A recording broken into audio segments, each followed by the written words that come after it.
And now I'd like to invite Nurse Elizabeth Lalish from National Nurses United. Good morning, everyone. My name is Elizabeth Lalish. That's L-A-L-A-S-C. I'm a registered nurse at Stroger Hospital, which is the flagship hospital of Cook County Health and the safety net hospital in this city. I'm also a 15-year union steward and was on the most recent bargaining team with National Nurses United, the union that represents permanent staff nurses at Cook County Health. Trump and this administration has gone on an all-out war on the healthcare in this country. With the so-called Big Beautiful Bill passed late last year, the proposed cuts to Medicaid to the tune of $900 billion over the next decade will give while giving even more tax breaks to the rich. This is already a system in dire straits since the COVID pandemic. Increasing numbers of nurses and other healthcare workers have left their jobs due to what we call moral injury, which is means that we are unable to give care to our patients in the way they deserve in a system that's run for profit.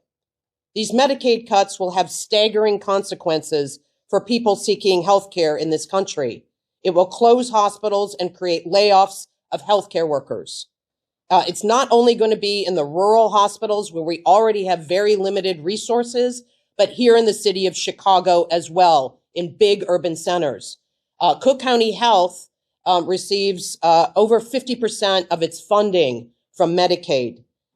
This will create a domino effect that will create more pressure on fewer and fewer hospitals and fewer healthcare workers to attempt to provide the care that our patients desperately need. This has also literally it will kill people, and that's not an exaggeration. Right. Our hospitals have also become battlegrounds for ICE as the Trump administration overturned the law which prevents ICE from entering the safe spaces of hospitals. This has exploded in battles at emergency rooms and within the walls of hospitals between ICE agents attempting to detain our immigrant patients, to interfere with our ability to care for them, strip them of their rights, and put our immigrant coworkers in danger. These brewing battles struck nurses in our collective heart when ICE agents murdered Alex Preddy, a VA ICU nurse, in cold blood in the streets of Minneapolis in January. Shame. Shame. This has mobilized nurses across this country to demand that ICE be abolished and that the bloated ICE funding of $28.7 billion be used to fund health care, not ICE. That's right.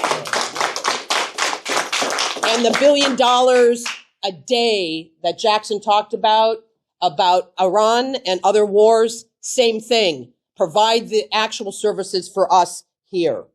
Nurses will always be there for our patients, but we are standing with our union siblings in solidarity to mobilize the largest possible numbers of workers from all sectors within Chicago to say no work, no school, no shopping on May Day, May 1, International Workers' Day.